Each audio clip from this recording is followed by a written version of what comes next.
Today we are making sourdough bread. For this we have some water, some sourdough starter, salt, and some unbleached all-purpose flour.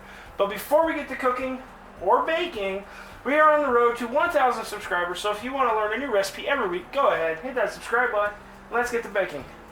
Alright y'all, so we are going to start with 2 cups of warm water.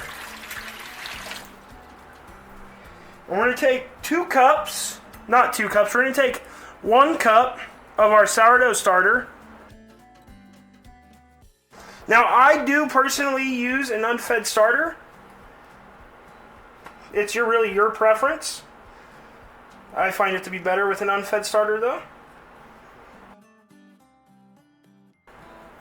And if you don't quite have a cup, that's alright. And no, we're not doing weight, we're keeping this simple. We're going to go ahead and give this a quick mix until it's mostly mixed in. Now we're going to take 4 cups of our flour.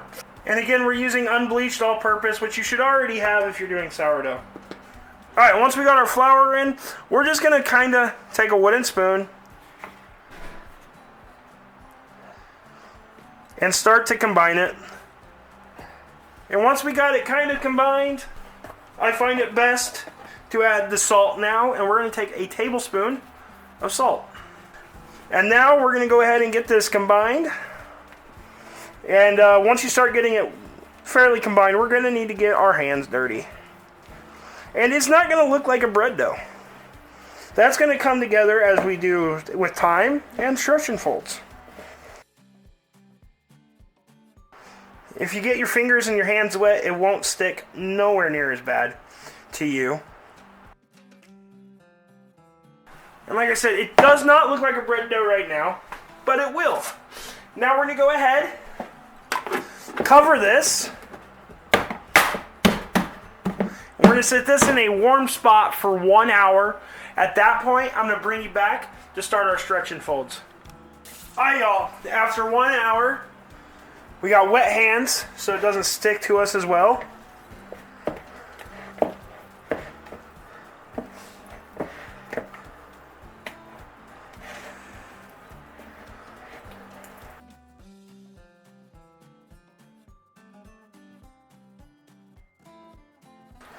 And we're going to just keep doing this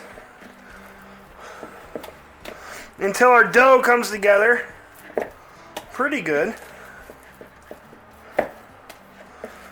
It may take a few minutes, it may take a little longer. Usually a couple minutes will do the job. Then we're going to cover it.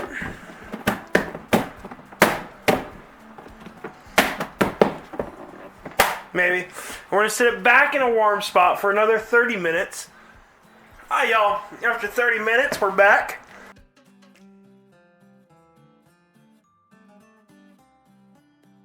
Do another set of stretch and folds.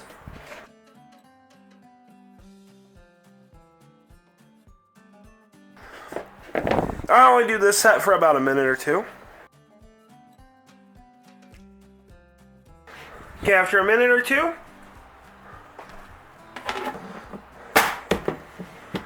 going to go ahead, cover this back up, sit in a warm spot. I'll be back in 30 minutes to do the final set of stretch and folds.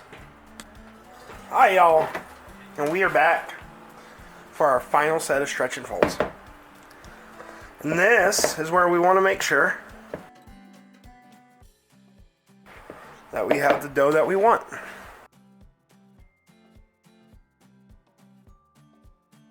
So like we're stretching it, and it's not going to rip apart.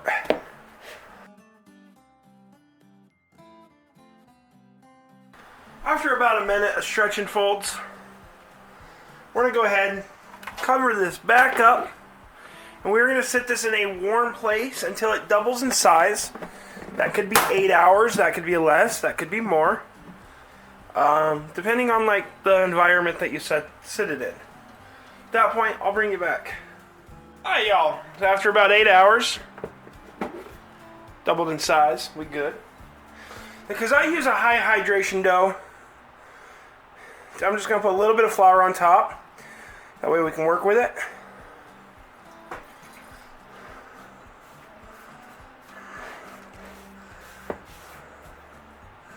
Because it's going to be quite sticky. Now I have a banton, or however you pronounce that. If you don't have this, put the parchment paper down that you're going to bake this on.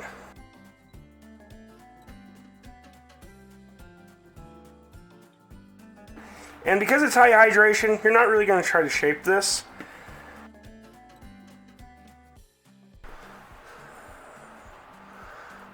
Except once you get here. Also, it is key that you flour your banton before you put it in there, obviously. But now we're going to set this to the side and let it just chill on our counter for about 2 hours. After that, I'll bring you back. Alright, y'all. So after a couple hours, we're going to go ahead,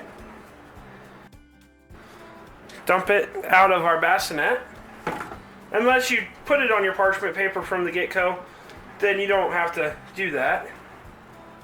You can skip right next to the next step. And we're just going to score it. You can do a design or whatnot. That's up to you. I'm just going to do a simple X. Now there are multiple ways to do this.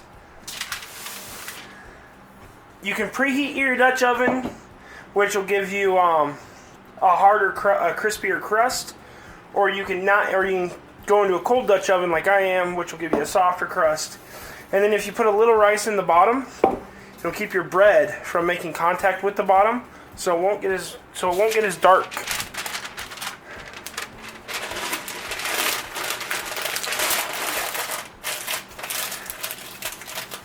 We're going to go ahead, drop it in, put our lid on it. Now we're going to bake this at 450 degrees for 25 minutes, then pull the lid and cook it for about another 25 minutes until it's done. At that point, I'll bring you back. Alright, y'all, after about an hour or so, but now we're going to go ahead and let this cool completely over a couple hours before we cut it. At that point, I'll bring you back. Alright, y'all, it's completely cooled off. I let it cool off overnight because I had to go to work. But at the moment that everybody wants to know,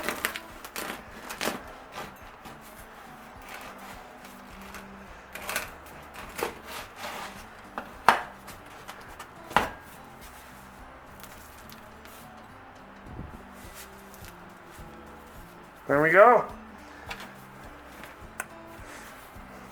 Sourdough bread. I hope you like this video. If you do, go ahead and hit that like and subscribe button down below. There's a video where YouTube thinks you should watch. And until next time, keep on cooking on.